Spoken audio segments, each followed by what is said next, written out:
이 스토리텔링 법칙에 대해서는 수천 권의 책들이 있지만 공통적으로 핵심 사항은 세 가지를 말하고 있는데, 이것만 알면 여러분들도 100% 현재 매출보다 최소 몇 배에서 몇백 배까지도 올릴 수 있는 무기를 갖게 된다는 거예요. 그럼 사람들을 미친듯이 몰입하게 만드는 이 스토리의 3요소, 즉 매출을 미친듯이 만드는 이 요소는 바로 이거예요.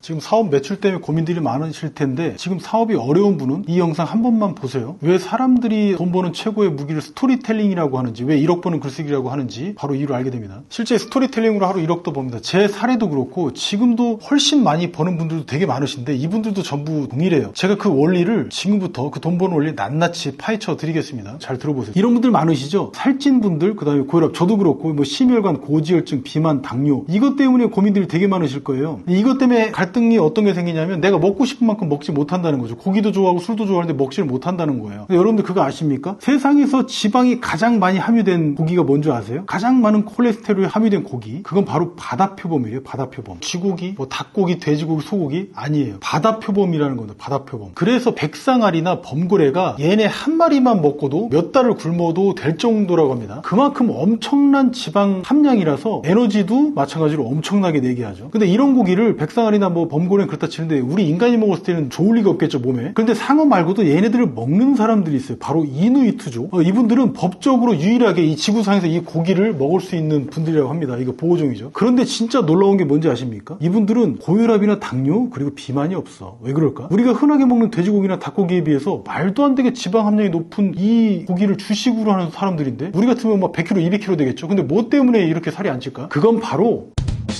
이 바다표범 속에 오메가3가 들어있기 때문이라고 합니다. 이 오메가3가 지방을 미친듯이 태워주고 콜레스테롤 흡수를 막아준다는 거예요. 그러니까 우리가 이 오메가3만 먹으면 미친듯이 우리가 고기를 먹어대도 살이 안 찌고 오히려 튼튼해지는 겁니다. 그럼 그게 어디에 가장 많이 들어있느냐? 그게 바로 들기름에 많이 들어있다는 거예요. 그래서 들기름이 비싸죠. 오메가3 캡슐도 있긴 합니다. 그럼 지금 제가 말씀드린 이 이야기를 들은 분들은 이제 또 뭐 할까? 오메가3 엄청나게 사겠죠? 그 오메가3 판매량이 미친듯이 올라갈 겁니다. 이게 바로 스토리가 갖는 힘이에요. 내가 만약 오메가3 판매자 라면 하루에 뭐 몇천, 몇 억씩도 매출을 찍고 벌게 되겠죠. 이제 강의를 파는 경우를 예를 들어 보면 늘 이런 이야기가 나오는 이유가 있어요. 저는 처음에 신불자였어요. 저는 처음에 백수였어요. 저는 경력이 없었어요. 학벌도 국졸이에요. 그런데 지금은 자수성가해서 월 3천만 원씩 벌고 떵떵거리면서 살게 됐어요. 이런 이야기 많이 들으셨죠? 사기꾼도 물론 있어요. 근데 열심히 한 사람들도 많다는 거예요. 그분들이 이런 이야기를 괜히 하는 게 아닙니다. 이 스토리텔링 법칙에 대해서는 수천 권의 책들이 있지만 공통적으로 핵심 사항은 세 가지를 말하고 있는데, 이분들도 이걸 알든 모르든 적용을 하고 있는 겁니다. 그러니까 반대로 얘기하면, 이것만 알면 여러분들도 100% 현재 매출보다 최소 몇 배에서 몇백 배까지도 올릴 수 있는 무기를 갖게 된다는 거예요. 그럼 사람들을 미친듯이 몰입하게 만드는 이 스토리의 3요소, 즉 매출을 미친듯이 만드는 이 요소는 바로 이거예요. 첫 번째 등장인물, 두 번째 갈등, 세 번째 그 다음에 해소예요. 마지막은 수익이 폭발이겠죠. 앞서 제가 말씀드린 등장인물은 누구죠? 그 이야기에서 이누이트? 틀렸죠? 바로 살찐 사람들이에요. 당뇨 환자, 비만인 분들이 바로 여기서 등장인물인 겁니다. 그럼 이분들의 욕구, 욕망은 뭡니까? 뭘 먹어도, 심지어 많이 먹어도 병에 걸리지도 않고 살도 찌지 않는 거죠. 그런데 그게 가능합니까? 불가능하죠. 그래서 갈등이라는 거고, 이렇게 갈등이 많이 생겨요. 난 많이 먹고 싶은데 배달시키면 안 된다는 거예요. 이게 등장인물이고 갈등에 대한 개념입니다. 그런데 오메가3만 먹으면 마음대로 먹어도 되는 거야. 놀라운 일이죠. 전 이 이야기 마지막에 오메가3를, 그런 아이템을 세팅만 해놓으면 돈을 벌게 되는 구조를 갖는다는 겁니다. 우리 주변에도 이런 일들이 많이 벌어지고 있어요. 실제로 TV에서도 어떻습니까? 뭐 살 빠진다는 어떤 정보, 이런 스토리들이 많이 나오죠. 9시에 이런 거 많이 방영하잖아요. 주부분들 많이 보시라고. 그럼 그 뒤에 이제 동시에 채널 2번이나 12번 틀어보십시오. 그 홈쇼핑 채널이죠. 거기서 보시면 어때요? 오메가3 팔고 있잖아. 이런 상황 많이 보셨죠? 이게 바로 그 기법입니다. 이걸 제 사례로 설명도 드려볼게요. 저는 돈보다는 전문가가 되고 싶었어요. 실력 있는 사람. 그런데 저는 당장 직업도 없었고 경력도 없었습니다. 그러니까 저는 결국 남들처럼 돈도 벌지 못할 거고 결혼하고 애를 낳는 건 꿈도 못 꿀 거라고 생각한 겁니다. 불가능한 거죠. 갈등 요소죠. 그런데 놀랍게도 6개월 만에 인생 반전을 만들게 되죠. 그 이유가 뭐냐면, 그 오메가3가 뭐냐면 바로 남들이 하지 않던, 진짜 하찮게 여겼던 잡지 필사, 그리고 하루 독서 50페이지, 이게 제가 했던 전부였습니다. 잡지 필사만으로도 어떤 글쓰기도 가능해졌고, 남들이 어떻게 사람들을 후킹하고 또 설득까지 하고 판매량까지 늘리게 되는지 깨닫게 된 거죠. 잡지 필사로. 그리고 독서도 어땠습니까? 저는 독서하는 데서 그친 것이 아니라 반드시 이걸 글과 영상으로 만들어서 올렸다는 거예요. 남들도 독서라는 건 다 합니다. 그런데 이거를, 이 행동을 글로 쓰고 영상으로 올리지는 않는다는 거예요. 이제 그런 사람은 있더라도 극소수고, 그마저도 몇 달도 지속을 안 한다는 겁니다. 저는 단지 지속을 했을 뿐이에요. 조회수가 17회가 나왔을지언정. 그럼 이걸 본 광고주, 즉 출판사들이 저한테 연락을 많이 하게 된 겁니다. 결국 저는 불과 몇 년 전만 해도 변변한 직업도 없었던 전형은 글천기였죠. 그런데 아주 단순한 두 가지만으로 직업도 생기고 집도 사고 결혼도 하게 된 겁니다. 지금은 세계관을 넓혀서 취준생 그리고 직장인분들 그리고 투잡러 그리고 1인 기업 뭐 강사분들 뿐만 아니라 몇십억대 매출을 내는 제조회사부터 심지어는 100억대 기업 그리고 전문직 그 지역을 휘어잡는 어떤 사업체까지도 저희 글천기 팀을 찾고 있어요. 저는 이분들한테 영상 브랜딩 서비스까지 제공하게 된 겁니다. 그저 저는 뭐 했냐면 한두 개를 깨닫고 실천했을 뿐이에요. 그런데 제 직업과 사업 아이템까지 생긴 겁니다. 아주 강력한 거죠. 이건 지금 누가 해도 먹히는 전략이에요. 저라고 해서 먹힌 게 아닙니다. 왜냐하면 대다수는 뭐 대단한 걸 하려고 하고 대접받기를 바라고 또 초단기로 뭔가를 성과를 내려고만 해요. 근데 정작 지금 자신의 상황에서 당장 뭘 할 수 있는지 당장 가능한 게 뭔지는 찾지는 않더라고요. 그러니까 정확하게 제가 그랬습니다. 마치 제가 뭐라도 되는 것처럼. 그리고 독서 같은 인풋도 그렇습니다. 이런 걸 하면서 이걸 글과 영상으로 생산하는 즉 아웃풋하는 활동은 하지 않더라고요. 안타까운 일이지만 사실 저 같은 사람한테 기회죠. 지금까지 얘기를 정리하면 등장인물이 누군지 그리고 이들이 반드시 욕구하고 욕망하는 일인데 못하는 일은 뭔지만 파악하면 끝나요. 나머지는 해소법이 있는 거고 난 그런 아이템이 있는 거죠. 없으면 찾으면 되고 이런 아이템은 특정 제품이나 서비스에 국한되지 않습니다. 제한되지 않아요. 주제를 가리지 않는다는 겁니다. 즉 뭐냐면 돈 버는 방법 또는 살 빼는 방법 또는 뭐 엑셀 잘하는 방법 뭐 일러스트레이터 잘하는 방법 연봉 올리는 방법 이직하는 방법 뭐 지금 여러분 주제도 이거랑 똑같이 넣어서 주제가 뭐가 됐든 스토리만 만들어 보세요. 3단계로. 그러면 다 하신 거예요. 진짜로. 그럼 세상에 존재하는 모든 갈등 상황에 이 스토리 공식만 넣으면 끝나는 겁니다. 이름하여 인갈해 그러니까 인물 갈등 해소죠. 다만 앞서 이누이트족 아이들은 코피를 자주 흘린다고 합니다. 왜냐하면 이 오메가3를 많이 먹어서 그런 건데 이 오메가3가 혈행을 미친듯이 빠르게 한대요. 그러니까 혈관 속에 노폐물이나 지방이 안 쌓이기는 하는데 혈행이 빨라서 다만 코피도 나게 한다는 거예요. 이런 메커니즘이라는 겁니다. 다만 이걸 코피 나는 건 건강하고는 아무 상관이 없다는 거예요. 물론 제가 말씀드린 이 스토리 공식을 안다고 해서 처음부터 돈을 일주일 만에 뭐 1,000만 원씩 벌지 못하겠죠. 그런데 이 학습 과정과 실천 과정에서 코피가 좀 난다고 해서 이게 마치 잘못된 방향이라는 좀 이상한 결론에 도달하지만 않으시면 된다는 점이에요. 그러니까 지속하라는 거죠. 지속의 힘을 믿으시라는 겁니다. 보통 사람들은 어떻습니까? 하루나 일주일 만에 1,000만 원씩 벌기를 바라는데 대개는 중간에 어떤 충분한 과정을 거쳐야 성과가 나온다는 이 점이 중요하다는 사실을 알면서도 애써 좀 외면하죠. 좀 귀찮기도 하고 6개월은 피눈물 나게 한번 노력해보는 어떤 자세가 필요하지 않나 싶습니다. 그러니까 1억 벌고 싶은 분들 중에서 그만한 대가를 지불하는 분은 거의 못 봤어요. 내가 하는 일에 단기간에 효과가 나타나지 않더라도 그 방법 자체에 대해서는 회의감을 품거나 냉소는 하지 말았으면 좋겠습니다. 자, 오늘 제 이야기 들어주셔서 감사합니다. 구독과 좋아요는 사랑이죠? 이거 코피 난다. 이거 좋은 거 맞지?